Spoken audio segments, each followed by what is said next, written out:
My name is Victoria Ann Hepburn. I used to hate Victoria because of teachers and that, but now I like it. Yeah, Victoria. Okay. Yeah.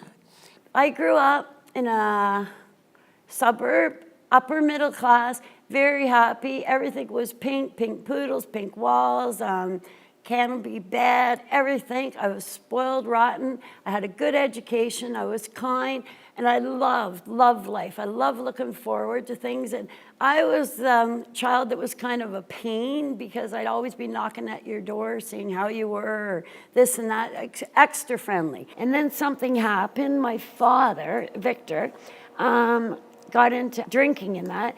And then I quickly realized the alcoholism and the effects and that when I was younger. He left for another woman, this and that.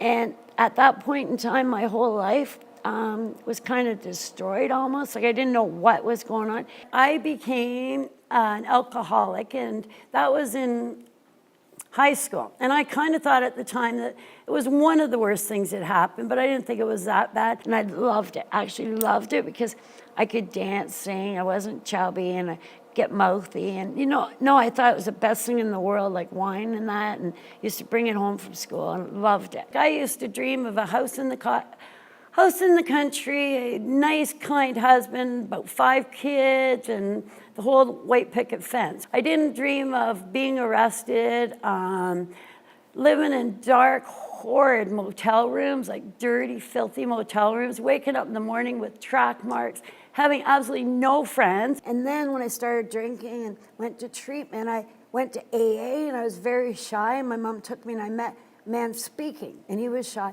And we started talking. Within a year, I married him. And then what happened after about 6 months, believe it or not, he started beating me. The first time he hit me, I couldn't believe it. And then I kind of stayed. So for the next 7 years, with all my insecurities, trying to stay sober, everything, I was beaten. If I really, really had to give advice to someone that would listen, I'd tell them, don't, like in your life, and don't let men abuse you if they can.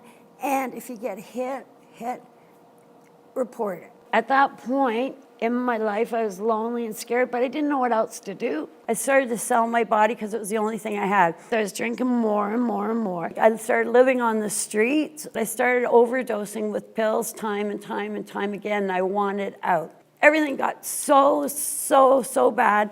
With the alcohol and the drugs, I thought one time I'll try and quit drinking. After 14 treatment centers, it was at the point one lady didn't know if she should put me in the alcohol part or the drug part. I was addicted to everything. I used to shoplift a lot. And I'm laughing. When I was younger, I never would steal because I was a goody two-shoes.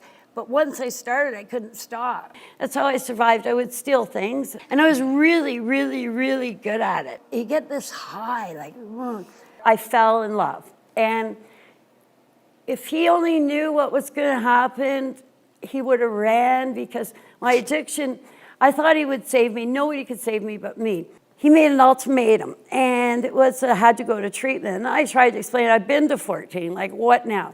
But he said otherwise we couldn't go on. So I went. For some stupid reason, I thought I could rise above everybody with my intelligence. But the only people I was conning were people that loved me. The rest of them didn't care. My life turned around. Thank God. I won't lie.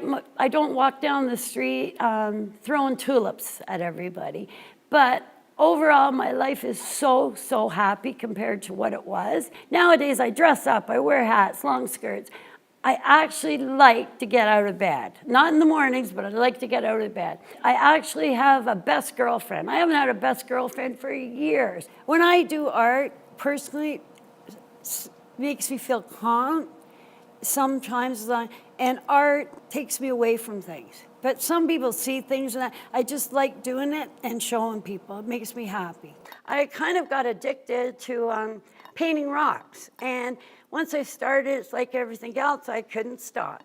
So one of my first rocks was a ladybug, and I painted at least 100 of them, every color, even with tails, no tails. And I started rocks from the beach, just plain old ordinary rocks. Actually, the more crooked than that, the better. If I had a wish today, of all the things I said and told you about my life, One wish I had is that each and every one of you would try, just one little secret I try, is be kind. Be kind to your dog, your cat, your wife. Be especially kind to the people you don't like. That's all I ask for, be kind, because so many people have been kind to me. And that's all I got to say for today. Try it. I should have said try.